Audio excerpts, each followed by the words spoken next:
행복하니? 아니야? 이 뒤로 가. 손. 홍셋. 행복하니?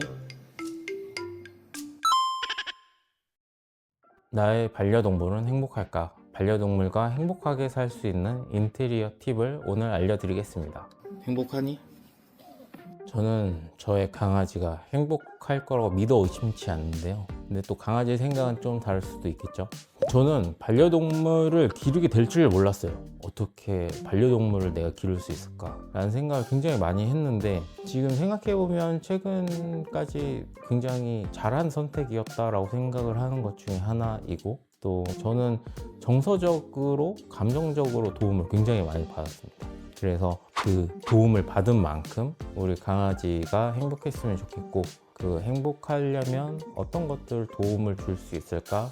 얘도 좋고 나도 좋고 그런 것들을 인테리어적으로 풀면 어떻게 될까를 고민을 하면서 오늘 이야기를 해보겠습니다. 반려견, 반려묘를 키우면서 크게 세 가지를 걱정을 하는 것 같아요. 첫 번째는 아이의 건강, 그리고 두 번째는 배변 활동으로 인한 냄새나 집안 인테리어의 파괴, 그리고 세 번째로는 기물 파손 정도가 되겠죠. 그래서 그 세 가지를 좀 해소하는 방향으로 이야기를 풀어가 보도록 하겠습니다.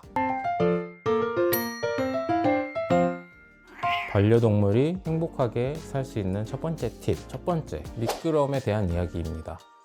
바닥 소재 선정할 때 반려견을 기르시는 분들은 굉장히 많은 고민들을 하세요. 흔히들 많이 선택을 하시는 것들이 주로 타일이기는 한데요. 장판 같은 경우는 이음매가 없어서 좋다라고 하시는 분들도 계시고요. 그리고 마루 같은 경우도 선택을 하시는 분들이 계시는데, 요즘 펫 마루라고 해서 조금 더 거친 표면을 가진 마루들이 나오고 출시되고 있습니다. 근데 저는 개인적으로 타일이 거침의 정도로 따지자면 가장 높다라고 생각을 하고 있고, 가장 좋은 건 사실은 매트예요. 바닥 자재를 장판으로 하던 마루로 하던 타일로 하던 매트를 까는 게 가장 효과적이고, 동물을 생각한다면 그게 가장 좋은 방법이라고 생각을 하는데, 여러 가지 여건상 개인의 특성상 개인의 취향상 매트를 깔지 못하는 환경에서는 타일이 그 다음 번째로 좋은 자재라고 생각을 합니다. 두 번째는 개방형 펫도어입니다. 사실 이 펫도어는 화장실에 필요한 것 같아요. 주인이 화장실에 들어갔을 때 잘 얌전히 기다리는 반려동물은 몇 없는 걸로 알고 있습니다. 밖에서 문을 긁는다든지 아니면 이제 같이 들어와야만 안심이 된다든지, 그래서 혼자 사시는 분들인 경우에는 화장실 문을 열어놓고 볼일을 본다 이러시는 분들도 간혹 계시는 걸로 알고 있고, 그래서 화장실의 경우에 펫도어를 많이 설치를 하는데, 저도 펫도어를 한번 설치를 해봤어요, 저희 집에. 근데 머리가 커서 그런지 자기 머리가 여기에 낑길 거라고 생각을 하는 건지 머리가 워낙 유난히 크기는 한데 펫도어를 한 번도 이용을 안 하더라고요. 그래서 이 펫도어 설치에 대해서는 분명히 잘만 사용하면 되게 장점이 많은데, 강아지의 특성을 탄다는 것 염두에 두시면 좋을 것 같고, 애견 펜션 중에 펫도어들이 설치된 곳들이 꽤 있어요. 그래서 그런 펜션을 방문을 해보시면 우리 강아지가 펫도어를 이용할 줄 아네? 아니면 모르네? 아니면 조금 교육을 하면 그래도 할 것 같은데 하는 감 정도는 잡으실 수 있을 거라고 생각이 돼서, 저처럼 시행착오를 겪지 마시고 펜션을 방문을 하셔서 아이의 성향을 테스트 해보고 만드시는 걸 추천을 드립니다. 저는 한 번도 안 썼어요. 안 지나가더라고요, 거기.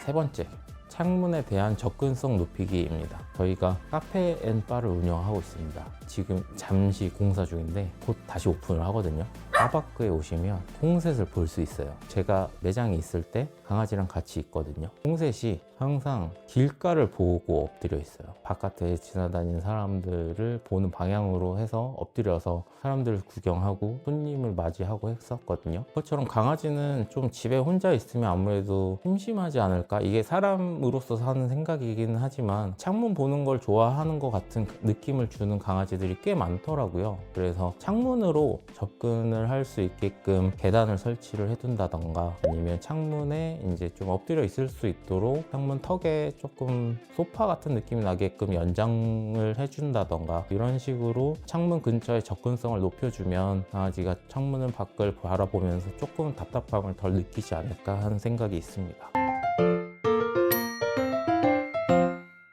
네 번째는 고양이를 위한 인테리어인데요. 캣타워, 선반류들에 대한 고민을 되게 많이 하시더라고요. 생각보다 고양이를 기르시는 분들이 인테리어에 신경을 많이 쓰세요. 저희에게도 의뢰가 들어오는 내용을 보면 고양이는 강아지에 비해서 신경 쓸 게 굉장히 많아요. 일단 활동의 범위 자체가 다르다라고 보시면 돼요. 강아지는 바닥 중심에서 신경을 써야 된다라고 하면 고양이는 아일랜드 상판이라든지 땅으로부터 1m 이상 떨어진 영역에 대해서도 다 신경을 써줘야 되다 보니까 뭐 인덕션 같은 것들을 버튼이 눌릴 수 있기 때문에 레버형으로 교체를 한다거나 고양이 쪽에 특화된 몇 가지의 인테리어들이 있기는 하거든요. 특히 주방이 제일 문제예요. 인덕션도 있고 뜨거운 요소들이 워낙 많기 때문에 주방을 아예 원하는 경우에는 문을 달아서 덮어버린다든지 주방에 대한 접근성을 폐쇄적으로 바꾸는 형태도 고양이에게 도움이 되는 디자인일 수 있죠. 그리고 다양한 캣타워나 캣워크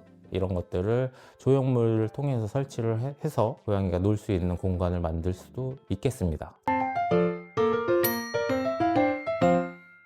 살면서 인테리어를 할 수 있는 기회가 그렇게 많지 않아요. 일단은 작은 예산으로 소품도 어느 정도 역할을 할 수 있다고 생각을 하거든요. 쉽게 접근할 수 있는 것 중에 하나로 제일 첫 번째, 가구 하단을 오픈을 해주는 것을 예로 들고 싶어요. 사실 가구 하단을 오픈을 한다라는 거를 잘 생각을 해본 적은 없었어요. 그냥 문을 열고 귀찮아서 문을 안 닫았거든요. 붙박이 장에 제가 기른 강아지 이름이 콩셋인데 그 친구가 그 안에 들어가서 웅크리고 있더라고요. 강아지들은 좀 이렇게 폐쇄적이고 지붕이 있는 공간을 좋아한다고 해요. 제가 그래서 걔가 거기 들어가는 걸 좋아한다라는 걸 알고 거기 중 한 칸은 아예 옷을 집어넣지 않고 걔가 들어갈 수 있게끔 공간을 만들어 준 적이 있는데 딱히 돈이 드는 게 아니잖아요. 가구 공간에 밑에 하부를 열어서 강아지가 쉴 수 있는 공간을 제공해 줄 수도 있다.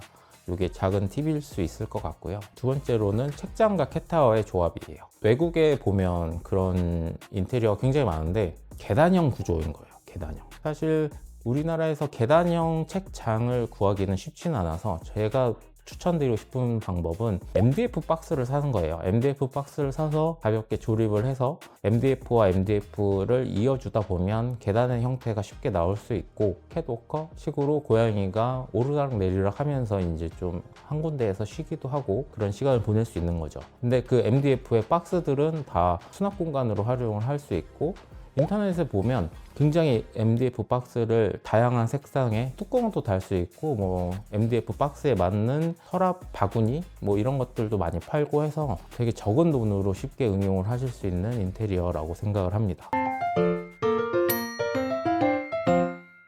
마지막으로 집에서 털 관리나 뭐 목욕 시키시는 분도 꽤 많으신 걸로 알고 있거든요. 그런 분들께서 저한테 디자인 의뢰를 맡겨주실 때 보통 조정 욕조를 만들어 달라고 요청을 하시는 경우가 많고요. 조정 욕조의 경우에는 꼭 벤치형 의자를 만들어 달라는 요청이 많으세요. 그래서 그 의자에 앉아서 이제 강아지를 씻기고 하는 것들을 많이 하시는 편이셔서 이제 의자의 역할을 할 수 있던 어떤 구조물을 만들어 달라고 하시는 경우가 많습니다. 그와 비슷한 것들로 개모차를 많이 쓰시는데 개모차를 집으로 안으로 들어갈 수는 없으니까 뭐 자전거 거치하듯이 현관에 팬트리를 만들어서 개모차를 거기에 파킹하는 파킹 플레이스를 만들어 달라는 요청도 있었고 다양하게 강아지를 위한 강아지가 행복할 수 있는 인테리어적인 요소들을 요청을 많이 해주시고 계세요. 그래서 저희도 어떻게 하면 그 요청과 인테리어적으로 미적인 상승이 있을 수 있을까를 많이 고민을 하고 저도 반려동물을 기르는 사람 입장에서 많이 생각을 해보려고 노력을 하고 있습니다. 자, 오늘은 반려동물과 행복하게 꽁냥꽁냥 잘 살아갈 수 있도록 이야기를 풀어보았습니다. 다음에도 인테리어의 모든 것을 깔끔하게, 꼼꼼하게, 깐깐하게 끝보기 디자인의 대표 디자이너 방콩이었습니다. 감사합니다. 원룸 거주자들이나 오피스텔 그 못생기게 나오지?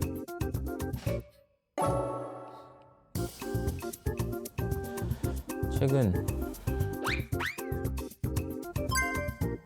이렇게 좀